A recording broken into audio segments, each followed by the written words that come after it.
Lokomotiv Plovdiv have turned down the opportunity to play in London at the Tottenham Hotspur Stadium as they want Tottenham to travel to Bulgaria and they believe that they can win the game. Premier League clubs have voted against the 5 substitute rule. Fabrizio Romano believes that Tottenham will sign 3 more players in early October before the transfer window ends. Spurs are struggling to offload defender Serge Aurier, and a former Tottenham midfielder believes that Spurs fans would prefer Jack Grealish to Dele Alli.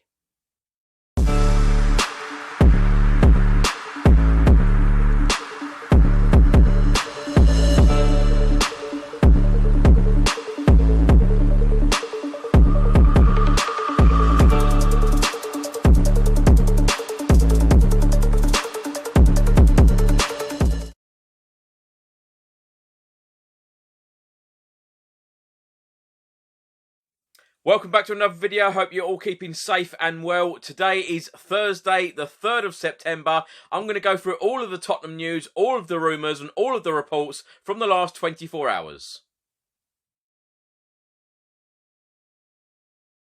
Let's start with Tottenham's Europa League campaign for the 2020-2021 season. On Bank Holiday Monday just gone, Tottenham drew Lokomotiv Plovdiv, the Bulgarian side, in the second round of qualifying. The game will take place on Thursday, the 17th of September. In the last couple of days, the owner of Lokomotiv Plovdiv has said that he wants to get all of the Tottenham Hotspur players drunk before the game so they can't play in the Europa League clash. A report has come out today from the Daily Star and it states that Tottenham have failed in a bid to move their Europa League clash against Lokomotiv Plovdiv to London. It then goes on to say that the owner of Lokomotiv Plovdiv has taunted Jose Mourinho's men ahead of their clash on the 17th of September. He insists it is not a question of whether Lokomotiv can beat Spurs in the second qualifying round tie, but by how much. Plovdiv's chairman then confirmed that Tottenham Hotspur Football Club have been in touch with the Bulgarian side, trying to switch this tie to London rather than play in Bulgaria. The chairman said there was an offer from Tottenham Hotspur to play there, but I told them quickly that we don't play for money, but for pleasure. We are Bulgarians. We have the chance to host this match here, and the match will be played on Bulgarian soil. The miracle is clear that we will beat them. We will beat them. The question is, by how much? Now, everyone will start saying, I am crazy, a simpleton. But this is Bulgaria. Everything happens with patience. Lastly, the chairman said, if we don't believe we can beat Tottenham, we'd rather dig ourselves a grave and wait to die. We can defeat them. We've got 16,000 bottles to celebrate. A report out this evening from Sky Sports and it states Premier League clubs vote against 5 subs rule, 3 from 7 to be used in 2020-2021. Proposal put forward to again increase number of substitutions to 5 this season, with total of 9 players on bench, but motion did not get required 14 votes. The report then goes on to say that Premier League clubs have voted against using 5 substitutions in the 2020-2021 season at a shareholders' meeting. It was initially agreed in August the 5 subs rule introduced after the Premier League football resumed last season would be scrapped and they would revert to using a maximum of 3 changes during games. A proposal was put forward to again increase the number of substitutions to 5 with a total of 9 players on the bench, but the motion did not get the required 14 votes, so next season remains at 3 replacements from 7 named on a match day.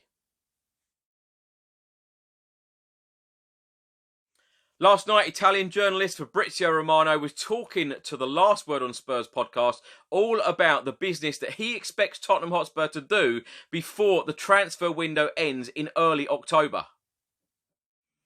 He says that he expects that Tottenham will get 3 more signings before the transfer window ends. He said, I think that they will go for a centre-back for sure. I expect them to go for a centre-back in the transfer market. They are also considering the opportunity of a new winger and absolutely a new striker because they need a backup option for Harry Kane. So I think that these 3 can be the next signings for Tottenham in the first days of October. Former Tottenham midfielder Jamie O'Hara has been talking to TalkSport and believes that the Tottenham fans would prefer Jack Grealish of Aston Villa rather than Tottenham midfielder Dele Alli. He said, "I think that they would take Grealish over Alli because of the fact that he is a player we need." O'Hara then went on to say, "It's a position we've lost since Christian Eriksen downed tools and wanted out. When Eriksen was at his peak, that was when Spurs played their best football, in my opinion. He was the one that made everything tick.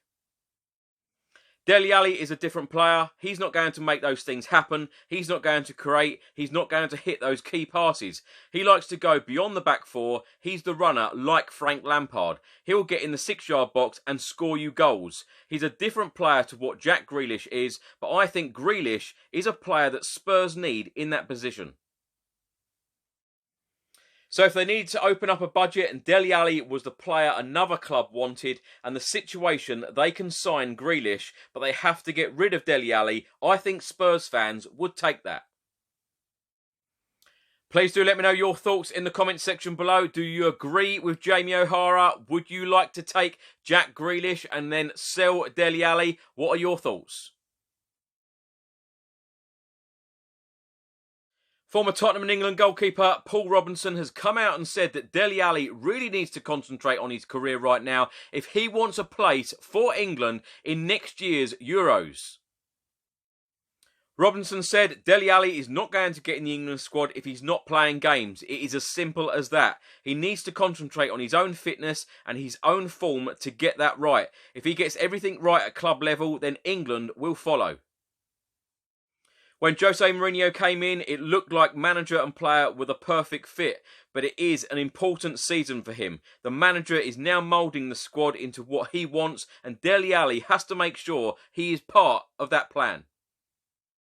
Robinson then added, "A fully fit and firing Dele Alli starts. He has proven that he is the best player in that number 10 role behind Harry Kane. Now he needs to produce on a regular basis." A report out earlier today from the Daily Mirror, and it states that Premier League have terminated largest overseas TV deal in £564 million financial blow to clubs. The Chinese streaming service PPTV paid £564 million for a 3-year deal in 2016, but failed to make their first payment of £160 million back in March, and 6 months later have still yet to pay the Premier League. A very short and brief statement was released by the Premier League earlier today, and it said the Premier League confirms that it has today terminated its agreements for Premier League coverage in China with its licensee in that territory. The Premier League will not be commenting further on this matter at this stage. A report out today from the Evening Standard, and it states that Tottenham's transfer plans are being held up by a struggle to offload unwanted defender Serge Aurier.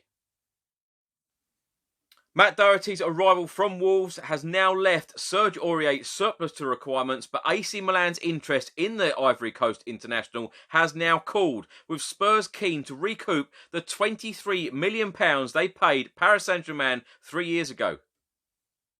So the Evening Standard have confirmed that it is the price that is the issue, and that is why Serge Aurier hasn't left the club as yet. It then goes on to say that Bayer Leverkusen are also interested in Serge Aurier, who has 2 years left on his contract, but so far neither club has come close to meeting Tottenham's valuation. Also in the article, it states that Spurs need to sell before they can buy again, and Serge Aurier represents the best chance to raise funds for manager Jose Mourinho. Juan Foyth is also available for transfer, while Spurs would listen to offers for Paulo Gazzaniga, who is now attracting interest from London club Fulham. Thanks for watching today's video. I hope you enjoyed it. Please do put all of your thoughts and comments in the comment section below on everything that I've spoken about in today's video. If you don't subscribe to the channel already, please do hit that subscribe button. We are now at almost 41,000 subscribers, so thank you very much to all of you who do subscribe to this channel, who comment below, share the video and like the video as well. It is very, very much appreciated. Anyway, stay safe and well. I'll see you tomorrow for some more Tottenham news. Come on, you Spurs!